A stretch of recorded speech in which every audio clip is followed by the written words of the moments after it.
just on the question of what students can do, there are two great examples recently that I've seen where students have been transformative on environmental laws locally. One was right here in Dutchess County, where my alma mater, West Road Elementary School in Pleasant Valley, the students there brought the issue of styrofoam waste to the county legislature, and the county legislature passed a ban on styrofoam takeout containers. The kids did that. And then in New Paltz, students from, I think, the high school went to one of the local town board reps and said, we're worried about straws, plastic straws being handed out and getting into the waste stream. And she took that to the town board, the local town board member, or village, I think it was village.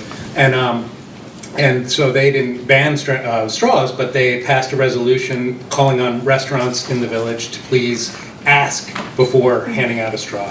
And now restaurants are now getting on board and starting to reduce the amount of straw waste. So that two student-led initiatives that made a difference at the local town level very recently. Thank you, Vanessa and hers, for the invitation to be here. I'm not close enough to the mic. Hello, I'm here.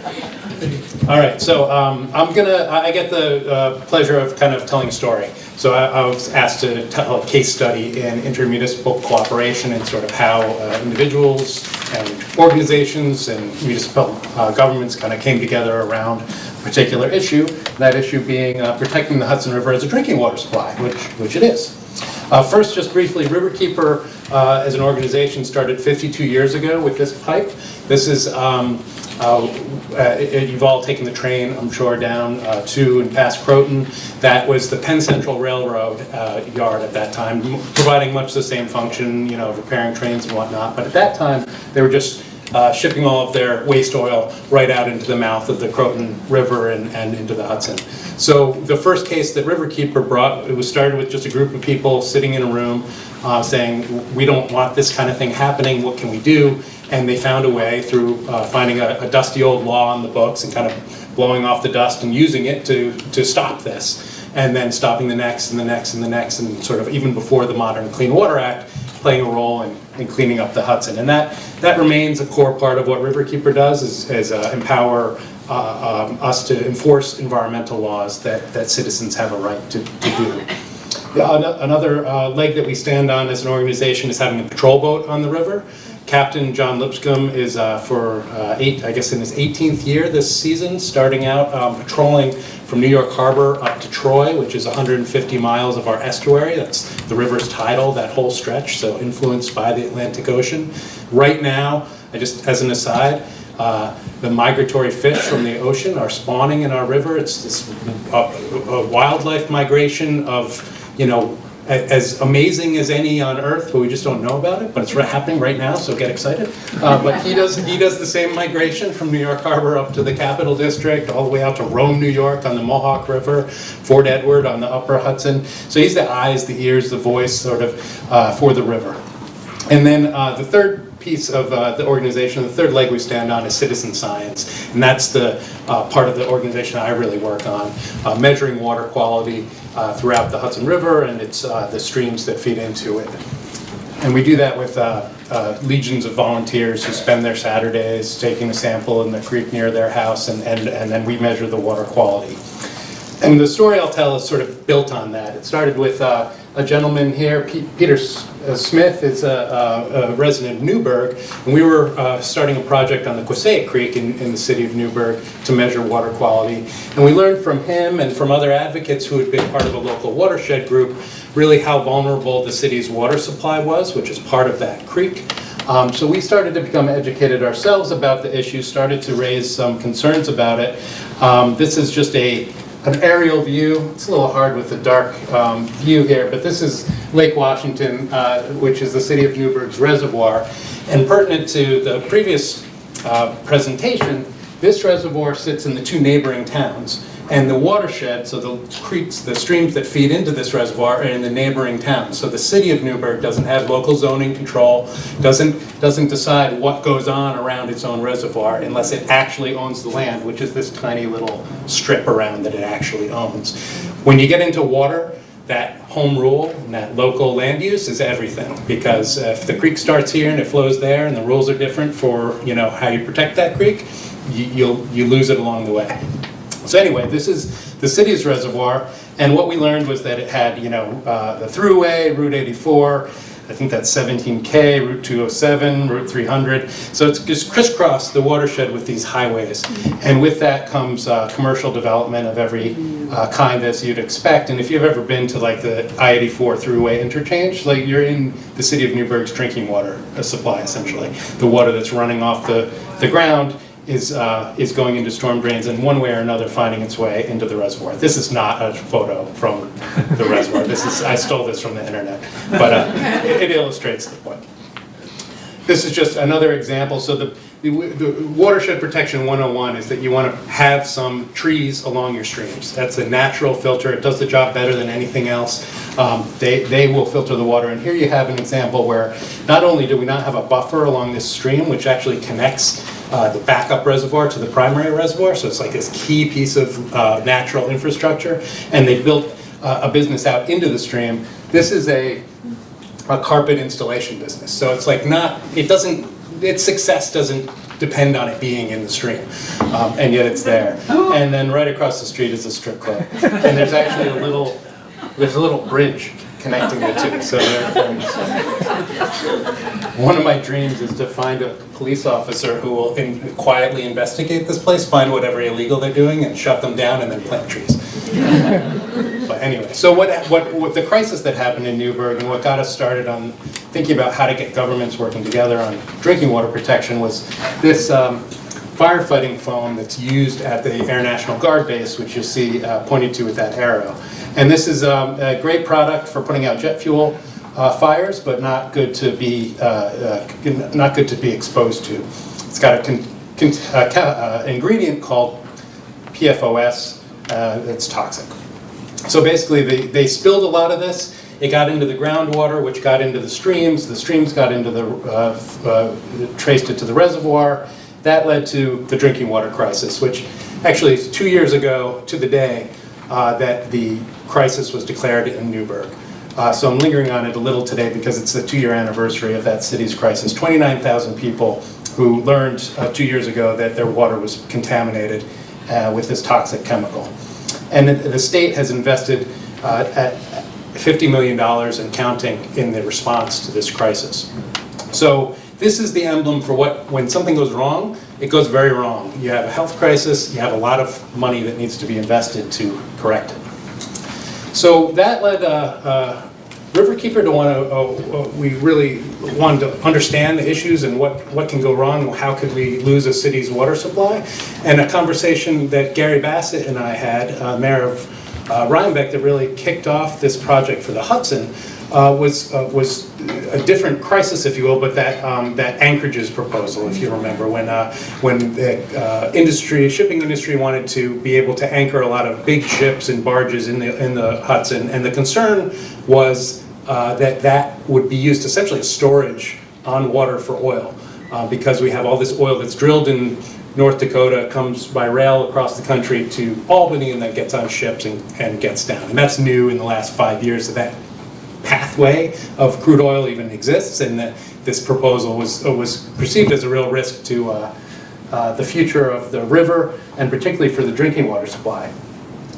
So what we set out to do, Gary and I talked about that concern about the anchorages, and then this growing concern about protecting drinking water at its source, and said we need to reach out to the other communities that are, like Rhinebeck, relying on the Hudson River for drinking water and get them working together. And this is essentially what we set out to do, was use the crisis in Newburgh as a roadmap for better protections, proactive protections.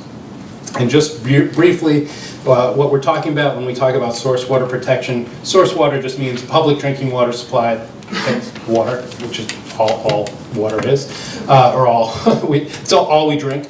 And protection means a watershed-based strategy for preventing and reducing risks to the water quality that you're relying on. What is a watershed? So that's just any water that falls on the land from rain. It goes someplace. It seeps into the ground or it runs off, and eventually it goes down to its lowest point. That's the definition of a watershed, essentially. So again, thinking about local home rule, if you've got, town X here and town Y here, and town X has certain rules for its streams and town Y has different rules, you're going to have a different levels of protection as you go along the course of the stream. So watersheds do not do a good job of following municipal boundaries, or the other way around.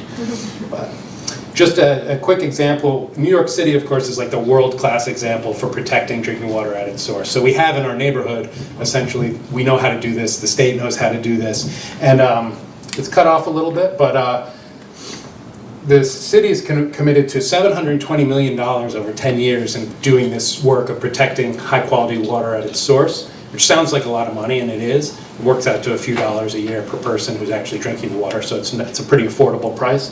But the alternative would be like an $11 billion investment in filtering the water. So it's a very cost-effective strategy, and that's the other element that comes into source water protection.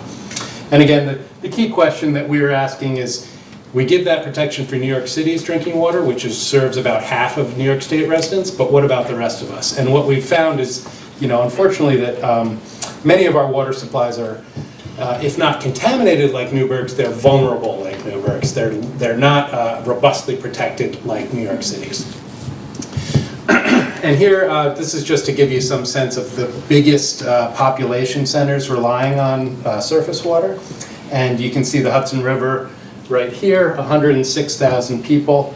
And here's how it breaks down among the five drinking water plants and 7 municipalities overall that rely on the Hudson. So City of Poughkeepsie, Town of Poughkeepsie, Town of Hyde Park, Village and Town of Rhinebeck, and of course the whole town of Rhinebeck's not on the public water, but the portions of the town that are on public water rely on the village's system. So these are all of us who share the water. And I'll just point out, I worked in Poughkeepsie for many years. I lived in the water district in Esopus for 8 years before moving to Rhinebeck. So this has been my water for most of my adult life. It's my neighbor's water, my kid's water when he goes to school. Just a quick look, these are the 5 communities that have drinking water plants. One of the things that we did and that was transformative about this partnership that Gary and I kind of instigated among these communities was just talking. Getting the municipalities that had this shared interest and shared resource to talk to one another. So the Poughkeepsie water treatment plant operator, which is the biggest plant and sort of has the most complex stuff, actually lives in the village of Rhinebeck. So he's able to come down now to the village plant and offer engineering advice free of charge and help solve problems. Rhinebeck was able to help Port Ewan solve a problem that they had that they didn't know how to solve. So just getting them talking has solved a bunch of problems.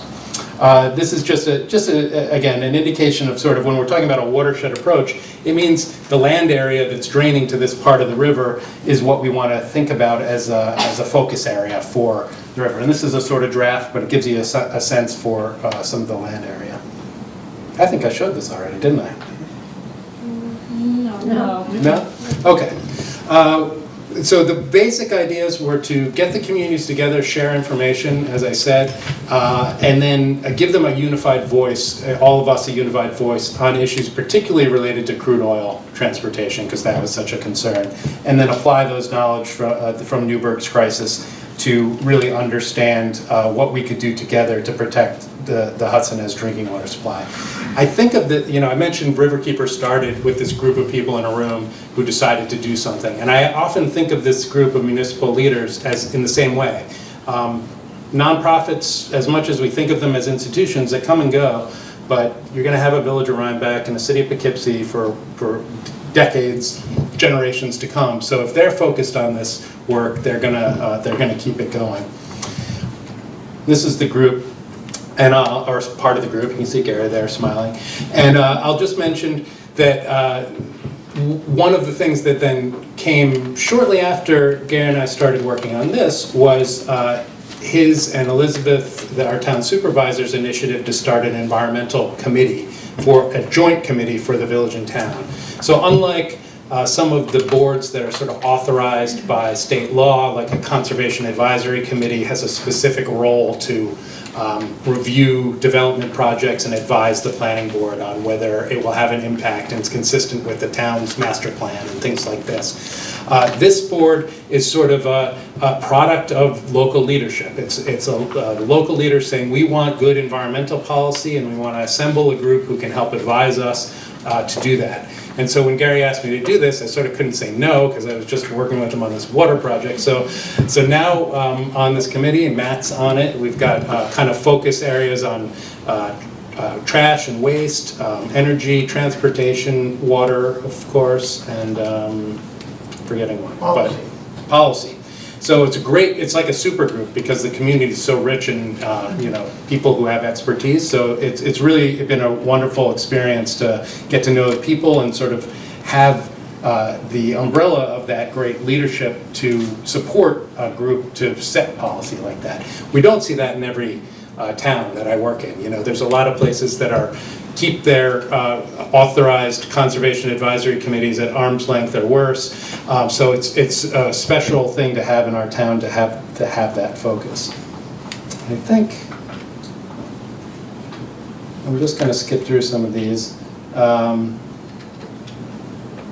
So this is just a point that I think it's important to make, that one of the key goals of bringing the municipalities together is to hopefully put us all in line for better support from the state, money particularly. So there's a lot of money for water infrastructure investments the state has put up, and if we can get the communities together, which they are together, then they can apply for that money and have a much better chance of getting it and get more of it. And we have big water infrastructure needs. It's one of the major issues of our time, infrastructure-wise. We've seen that Poughkeepsie, for instance, has invested $18 million in its drinking water plant, and Lloyd, which is across the river from Poughkeepsie, is a $7.5 million project. Big ticket projects that if you don't get state support for, it's really hard to pull those things off. So we're hopeful that as new investments need to be made, that the communities working together will be able to be in line to really take advantage of the funding that's available. I think with that, I'll pause for questions.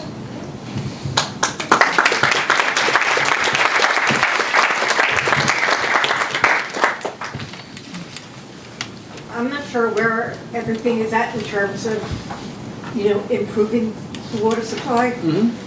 Because even putting water filters, it don't help. I taste metal. Yes. I can't drink it. The city of Poughkeepsie? Yeah.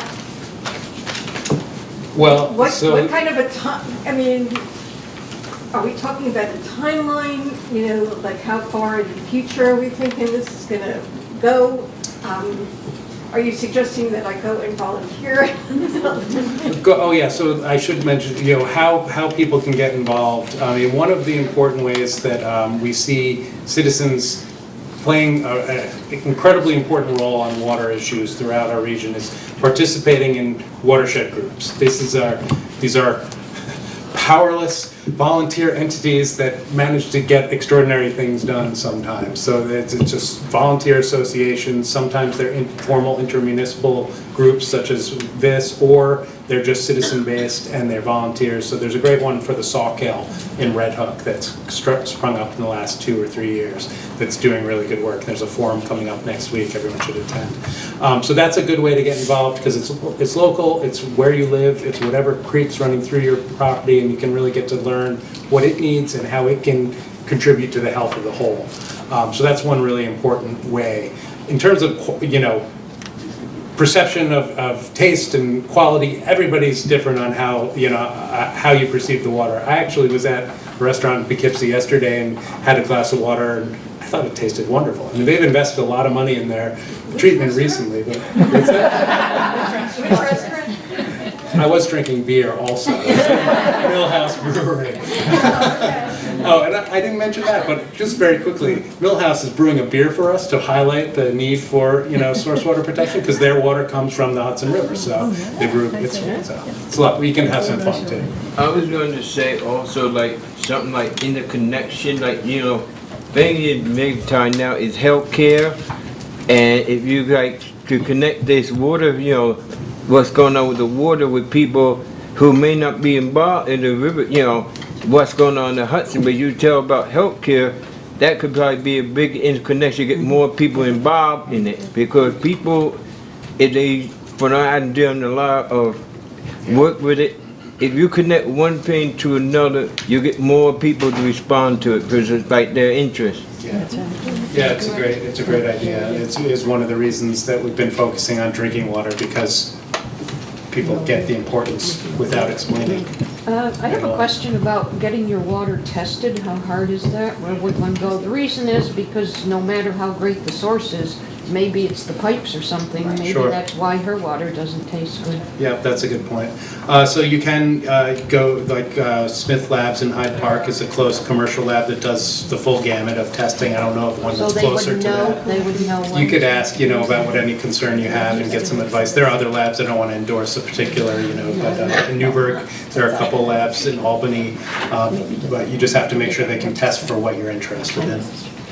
So Riverkeeper several months ago basically came out and said that Riverkeeper's opposed to the 1,100 megawatt frac gas power plant in Cricket Valley. And I know that Riverkeeper and Scenic Hudson and a lot of organizations for a lot of years were trying to get cities, towns, and villages and counties to pass resolutions about Indian Point. I guess my question is, just a couple of weeks ago, the American Lung Association put out a report. Dutchess County air quality is a D. Just went down from a C to a D. The organization you work for, Riverkeeper, has said basically opposed to Cricket Valley, energy's not needed, 500 tons of particulate matter, volatile organic chemicals, nitrogen oxides. Do you think it'd be a good idea, because there's about 9 of us in the county legislature who've signed my letters against Cricket Valley, would it be a good idea for local municipalities to consider passing resolutions about Cricket Valley, especially seeing the CPV plan in Orange County, where even the Republicans and Democrats are now So scrambling? try and summarize that super quickly. Also, Joel, do you want to say a bit about who you are for the group? My name's Joel Tanner, County Legislator for Rhinebeck. Joel Tyner, County Legislator for Rhinebeck.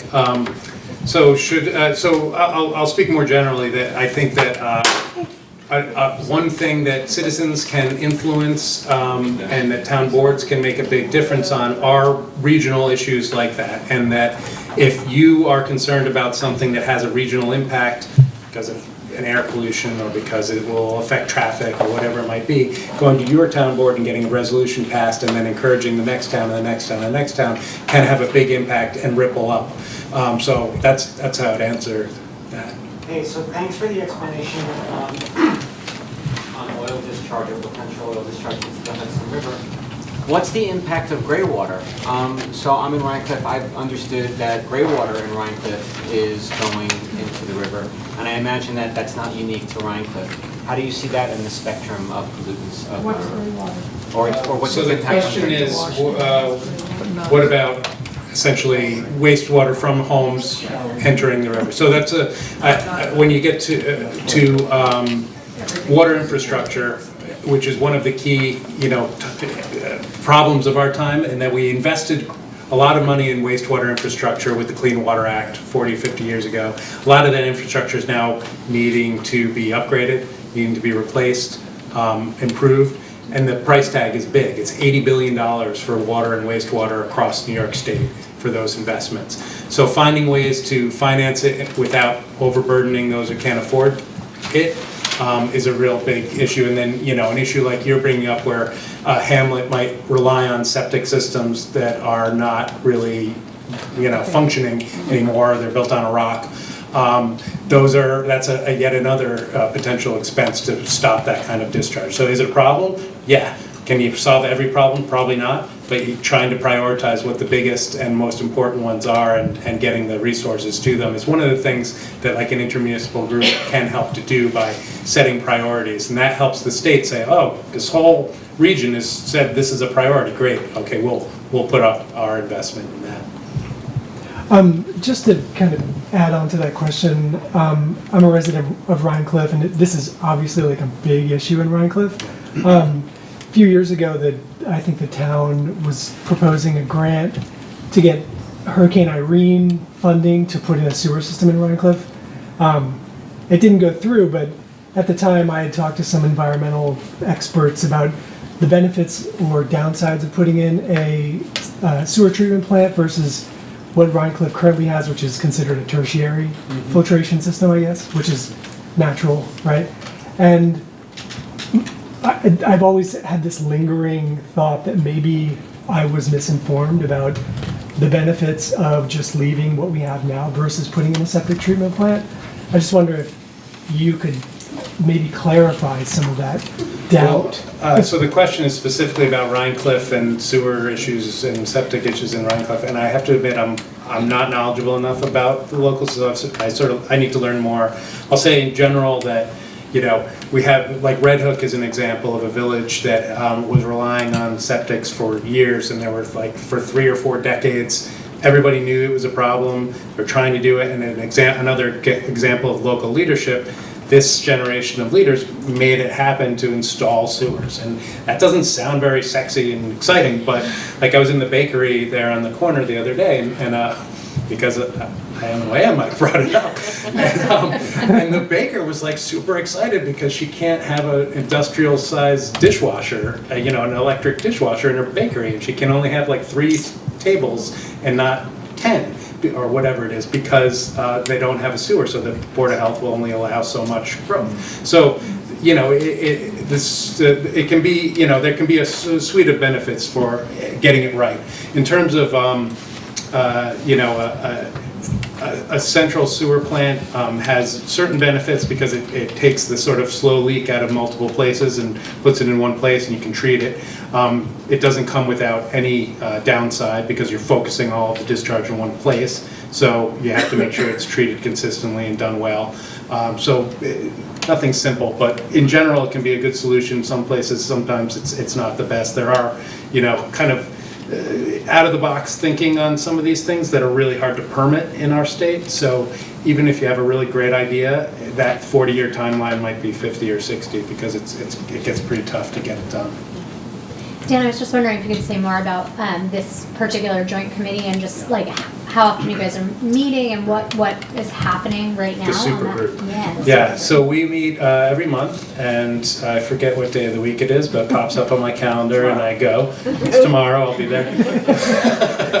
And so right now, one of the things that we're doing is Monique, who works for BARD and is focused on policy, is arranged for an intern. So that intern is kind of doing a history lesson for what the village and town have done and sort of sustainability initiatives to date, so that we have a background that's complete.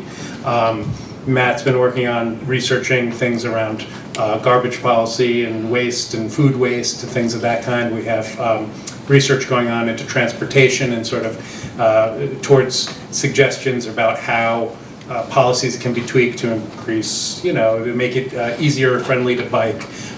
And getting to and from the train station convenient in more multimodal kind of ways.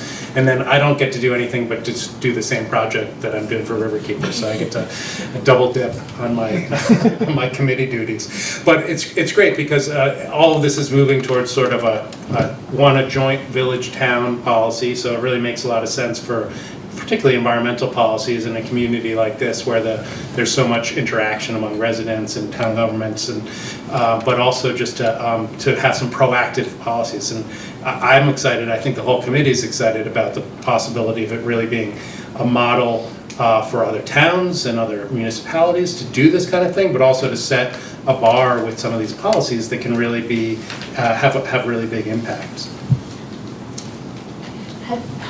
Banding together the 7 municipalities, have you gotten the attention of the greater powers that be? Yeah, we're Riverkeeper. We make them this. Yeah, so it's been great. So they're all right now, I think, with one exception. Oh, I'm sorry. So have we gotten the attention of state and other leaders by bringing the 7 communities together? And the answer is yes, I think we are. They're sort of just formalizing their relationship right now. Each, except for one, has passed a formal resolution to join an intermunicipal council, which is a term of art to say there's an actual agreement between them to work on this issue. So that formalizes it, and we'll have a signing ceremony in May to sort of celebrate that. I'm always talking with state leaders, so I go up to Albany. I'm a lobbyist, which isn't a dirty word if you're fighting for the right cause. And so I tell everyone about it, and I just repeat everywhere I go that 100,000 people rely on the Hudson for drinking water, and I say it over and over again, and people get it, right away why it's important. So I think we're getting the attention, and because of the Newburgh crisis and Hoosick Falls, the state is focused on this issue. We help to put their focus on this issue, and now one of the real goals of having this group work together is to make sure that the state resources that they've made available, because there's an attention to this crisis, come to our communities, that we benefit here in the Hudson Valley and in Rhinebeck with it. Have you guys spoken with New York City to find out what has been done there, and what can be brought up? Yeah, it's a very active conversation. I'm sorry, so the question is, how is New York City, being used as a model, or how can we draw on the experience of New York City to protect drinking water? And the answer is that there's some things that are, so that the techniques and the best practices are all transferable. It's all the same things that you would want to do. How you legally structure agreements between towns where you have upstream and downstream with different interests, the reservoir upstream and the people drinking downstream, for instance, and how you pay for it are different, because you don't have 9 million people paying water rates that finances it in New York City. You don't have that everywhere, so you don't have the same buying power to invest. So I think that has to be more, the model has to be created with that in mind, but it hasn't been really developed for the rest of the state yet. We're kind of in the process and in that creation mode. This might be a naive question, but you were talking about 105,000 people. But in the Rhinebeck area, for example, we have this bolus of people who arrive. Mm-hmm. And we heard a projection at one of our village meetings a while back that in 5 years there might be even 20,000 people on a particular weekend. How do you factor in, and all the fair events and everything, does that play into your estimates of impact? When you're looking at water, sewer? Yeah, so the question is, does seasonal change and event-based change in population in a place like Rhinebeck that has tourism and has the fairgrounds affect sort of the estimate for how many people drink the water? Or impact the summer. Yes, so the answer is I haven't, but it's a great talking point, I will. Thank you. Do we have time? Could I speak? Yes, that's all. We can. Yeah, and any other I'm questions? sitting here realizing I didn't quite answer the person's question completely about whether it's efficient to have town and village together. And I was just thinking, while Dan was talking, that so many projects we show that we really rise and fall together, right? So even though the town and village are separate entities, it's really critical, I think, for towns to have a lively village, right? And that's where a lot of your economic development happens. So when the sewer happened in Red Hook, when the first vote happened and was voted down, the people who were most impacted by that financially and who could vote on that decision were only village residents. But does it matter to me whether Annabelle's can have, that electric dishwasher and the 10 tables versus the 3 tables? I mean, I want a vibrant village, right, as a town resident, just as much as most village residents do, but I'm not gonna be impacted directly financially by that. So it's a really complicated relationship, but it's something we should all think about more. And that's why groups like the one you have with the village and town of Rhinebeck are so critical. And, so the question of efficiency, that's something you have to kind of keep an eye on, whether it's efficient or not. But people choose to live in villages because they provide more services typically, right? Sometimes garbage pickup, sewer is more likely to happen in a village than a town. So your taxes might be a little higher also because you have both levels of town and village taxes. But hopefully you're also getting more services like sidewalks and, lots of other things like that. And you're kind of paying for the proximity. So I don't know if that answers your question, but I was just sitting here and I was thinking about the linkages and I just wanted to throw that in. That's okay. I think we should just stay up together at this point. Can you talk a bit about the proposed fence to go up along the railroad? So there's a proposal by Amtrak to fence off part of the, potentially long stretch between part of our town here all the way up to Stuyvesant, I think it is, in Columbia County. And the question is, what about that? Is that right? Okay. So I think that there has been some good discussion that has recently happened that I think our Congressman Faso helped to broker with Amtrak, a federal agency, and I don't know if, Gary, were you involved with any of those conversations? Because it's not a village. Village doesn't border that. Right. Although I will say we are very actively trying to get involvement, and that I released a letter to Amtrak stating our concern because our water treatment plant is on the river and everything that they do has an impact some way, somehow. And the village was pretty much left out of that whole conversation. We had to inject ourselves because they didn't look at the village as being a waterfront owner and having responsibility, but we have a huge liability there, and we are trying everything we can to get access to the people, whether Amtrak or not. And I don't want to belabor this, but it's an important issue to me, right? And even today, I went to Assemblyman Cahill to ask for help, which is very good, and he was able to give me some direction, but this is a federal issue. So you have to elevate it up to the federal level. That's why we have to get our Representative Faso involved. So today, I took my letter to Faso and said, I need you. I want some response. I want Amtrak to come to the table, and it's not just for the village, it's for the village and for the town, so we can represent what we need. They were successful in a recent meeting in the that was conducted in the town of Red Hook, that involved the town of Red Hook and Tivoli, and they were able to get Amtrak to kind of, I believe, make some some leeway in terms of what they were trying to do, and we want to get this. We're trying to get the same support. So Amtrak is not responding, so now I'm taking the next step. So what is I sent my letter in March 29th to the New York State Department of State. It's one of those tricky issues, right? Because it crosses a lot of municipal boundaries, even though technically Amtrak probably wants to only talk to the municipalities that are literally on, bound on that fence boundary. The town doesn't own any actual property on the waterfront. I mean, the town's obviously on it, but we don't own municipal property there, but the village of Tivoli does. And because they're building a public park someday there, they have the land and everything, Amtrak's going to give us a pass for now on the fencing. So that was good news to us. But that was a tricky issue where residents were asking the town, please advocate on our behalf. We don't want this, we don't want this. We go fishing there, we do, we want waterfront access. The town only has so much say in the eyes of Amtrak, and like Gary's saying, the village of Red Hook certainly, they would not think of them as stakeholders at all, same with the village of Rhinebeck.